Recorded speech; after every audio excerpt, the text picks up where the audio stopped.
आम्हा सर्व बहुजनाच्या उद्धारासाठी जे जे म्हणून आमचे महापुरुष आमच्यासाठी इको बंद करून टाक, मला गायचं नाही. आमच्या बहुजनासाठी जे जे म्हणून महापुरुष झिजले मरले खपले त्या सर्व महापुरुषांना विनम्र अभिवादन. आज राजा सम्राट अशोकाची 2329वी जयंती आहे. सम्राट राजा अशोकाच्या जयंतीच्या निमित्तानं एक योगायोग आहे. आज भीमशाहीर बबन दिप्तेचाही जन्मदिवस आहे. ज्यावेळेला मला बबन दिप्तेने फोन केला किंवा तुम्हाला माझ्या वाढदिवसाच्या निमित्ताने यायचंय, मी म्हणलं 5 एप्रिल आहे, माझ्या नातीचा वाढदिवस असतो, सम्राट राजा अशोकाची जयंती असते आणि त्या निमित्तानं तुम्ही बॅनर पोस्टरवर सम्राट राजाचा एक फोटोही छापा. नाही म्हणलं तुम्हाला यावं लागेल. मी म्हणलं ठीक आहे येतो. खऱ्या अर्थाने येंगडे साहेब आमचे लग्न वाढदिवस, आमच्या पुण्यतिथ्या, तेरव्या, आमची सगळी छोटी मोठी कार्यक्रम हे आंदोलन ठरतायत. आंदोलन मग महाराष्ट्राची सुप्रसिद्ध गायिका दीपाली कांबळेंनी तिच्या मुलीचा वाढदिवस साजरा केला. असाच खूप मोठ्या थाटामाटात ही सगळी मंडळी तिथे उपस्थित होती. सर्वांनी समाज उपयोगी, समाजाला कळेल अशा भाषेमध्ये सांगण्याचा प्रयत्न केला. तिथेही मी म्हणलो की आता आमची वाढदिवस सुद्धा एक आमच्या आंबेडकरी चळवळीचं आंदोलन झाले. खऱ्या अर्थानं दिप्तेचा वाढदिवस हे आंदोलनच आहे. आणि हे आमचे महाराष्ट्रातले कलावंत जे झिपऱ्या केसर बिस वाढून फिरतायत, हे आंदोलन आहे. हे आपण समजून घेतलं पाहिजे. हा त्याग आहे. त्याच्या पाठीमागची पार्श्वभूमी आपण समजूनच घेतली. त्याच्यावर मी येता अवकाशाने बोलत, मी येताना त्यांना हो याच्यासाठी म्हणलो, कीर्तने साहेब मी त्यांना हो याच्यासाठी येतो म्हणलो की मला इथं आल्याच्या नंतर इथले जे आपले समाज बांधव आहेत सगळे दिक्के आहेत, त्या सर्व दिक्के बांधवांचं अभिनंदन करावं, त्यांचं कौतुक करावं. तेवढं उभ्या महाराष्ट्राला एक शिकवण देणारं असं काम हे आपण पाठीमाग उभारलेलं बौद्धिवार आहे. फक्त इथल्या 20-22 घरातल्या लोकांनी गेल्या 33-34 वर्षापासून स्वतःच्या कष्टातून, स्वतःच्या मेहनतीतून, स्वतःच्या घामाचे पैसे पै जमा करून त्यांनी इथं 4-4.5 कोटी रुपयाचं बुद्धिविहाराचं काम त्यांनी उभा केले. याला कुठलाही शासकीय फंड नाही, म्हणून इथल्या 22 घरांचं खेळ एक 5 कोटी रुपयाचं बुद्धिविहार उभा करतोय. हे माझ्यासारख्या शहरातल्या बौद्ध अनुयायांना त्यांच्याकडनं शिक घेण्यासाठी आणि इथलं कामही बघावं. इथल्या दिप्ते परिवाराचं, या व्यवस्थापन कमिटीचं कौतुक करावं, त्यांचं अभिनंदन करावं. यासाठी मी माझ्या गावातनं, आमचे खूप मोठे पत्रकार आहेत, जातीनं वंजारी आहे गणेश मुंडे, तो इथं बसून तुमचं शूटिंग करतो. आपला समाज बांधव आहे त्रिशर मोहगावकर, तेही तुमचं कौतुक करण्यासाठी तेवढ्या लांबून आले. तेही तुमचं बाईट घेणार आहे किंवा तुम्ही कशा पद्धतीने हे उभा केलंय हे आम्हाला सांगा. कारण असं आहे की 84,000 बुद्धविहार सम्राट राजा अशोकांनी त्यांच्या काळामध्ये उभा केली आणि ती 84,000 बुद्धविहार ही वेगवेगळी स्मारक, वेगवेगळी मंदिरं बनली. त्याच्यातली 12 ज्योतिर्लिंग ही देशभरातली तुमच्या आमच्यासाठी ओळख देणारी आहेत.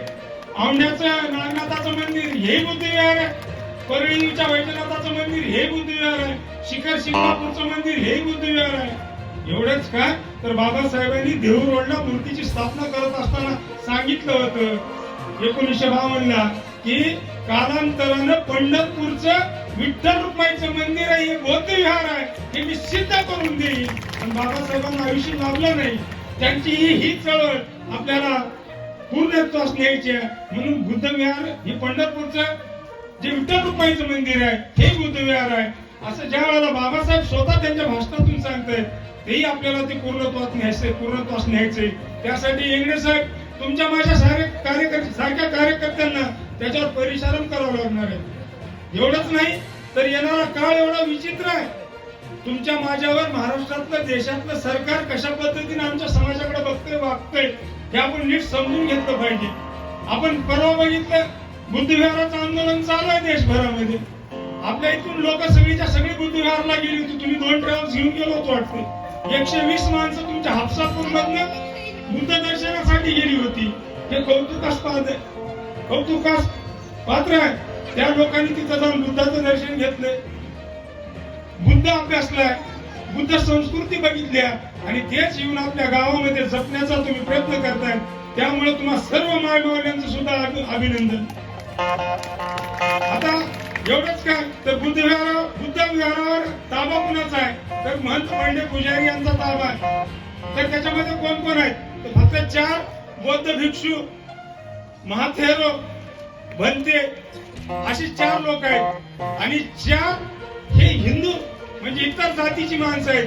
आणि त्यांनी त्यांच्या कायद्यामध्ये असे लिहून ठेवले, त्या घटनेत, त्या मंदिराच्या ट्रस्ट मध्ये, त्या कायद्यात असे लिहिले इंगळे साहेब की त्यांनी असे सांगितले की या ट्रस्टचा म्हणजे बुद्ध विहाराचा अध्यक्ष हा गयाचा कलेक्टरच असला पाहिजे आणि तो हिंदूच असावा लागतोय.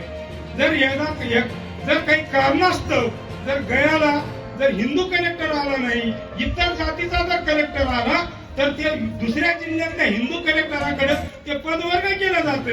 म्हणून आमची सरकारला या आंदोलनातून मागणी आहे किंवा त्यांनी तो कायदा तसा ठेवावा पण त्याच्यात दुरुस्ती करावी असं आमचं मत आहे. काय दुरुस्ती करायची? जसं इथल्या मस्जिदी मुसलमानांच्या ताब्यात आहे, इथला गुरुद्वारा शिखांच्या ताब्यामध्ये आहे, इथले मंदिर हिंदूंच्या ताब्यात आहे. मग ते आमचं बौद्ध विहार आहे, तुम्ही आम्हाला बौद्धांच्या ताब्यात द्यावं. सर्वच्या सर्व तिथे कमिटीमध्ये बौद्ध लोकांची स्थापना करावी, ते त्यांच्या हवाली करावं. हे या वाढदिवसाच्या निमित्तानं सरकारला मी मागतोय. आणि दुसरी एक माझी मागणी असणार आहे की जून पासून तुमच्या माझ्या लेकरांना जे शिक्षण दिलं जाणार आहे, रवी साहेब काय शिक्षण दिलं जाणार आहे माहित आहे का? तर आम्हाला व्यावसायिक पारंपरिक शिक्षण ही व्यवस्था हे सरकार शिकवणार आहे. म्हणजे पारंपरिक व्यवसायाचं शिक्षण तुमच्या माझ्या लेकराला उद्या जून पासून शाळेमध्ये द्यायला शिकवलं जाणार आहे. थोरांच्या ओळखीमधनं इथं छत्रपती शिवाजी महाराज गायब झाला, डॉक्टर बाबासाहेब आंबेडकर नाही, शाहू महाराज नाही, फुले नाही.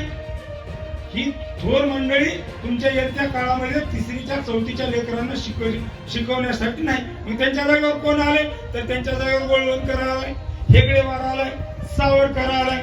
ह्याच्यासाठी तुम्हाला आंदोलन करावं लागणार आहे. आणि व्यवसाय प्रशिक्षण काय तर सुतारकी कशी करावी, कुंभारकी कशी करावी, लोहारकी कशी करावी अशा पद्धतीने जातनिहाय व्यवसाय प्रशिक्षण परत हे मनुवादी सरकार तुमच्या माझ्या लेकरांना देणार आहे. म्हणून या शिक्षण व्यवस्थेचा तुम्हाला या जूनच्या अगोदर विरोध करावा लागणार आहे.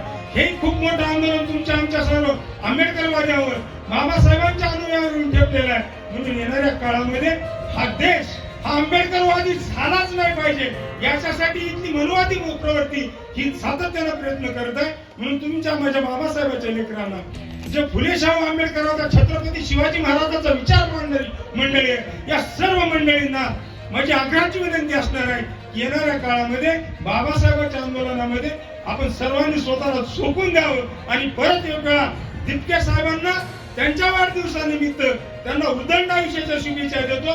त्यांना चांगलं आणि निरोगी आयुष्य लाभावं ही त्यांना शुभेच्छा देतो. इथं उपस्थित असलेले जे खूप मोठी कलावंत आहेत, कीर्तने साहेबांसारखी, गौतम पवारांसारखी, परत रविराज भद्रेसारखी, त्या दीपाली कांबळेसारखी, मी येताना घेऊन आलो आमची, मी म्हणलं ओय गायिका मावशी म्हणून हात मारलो रस्त्यावर उभारून.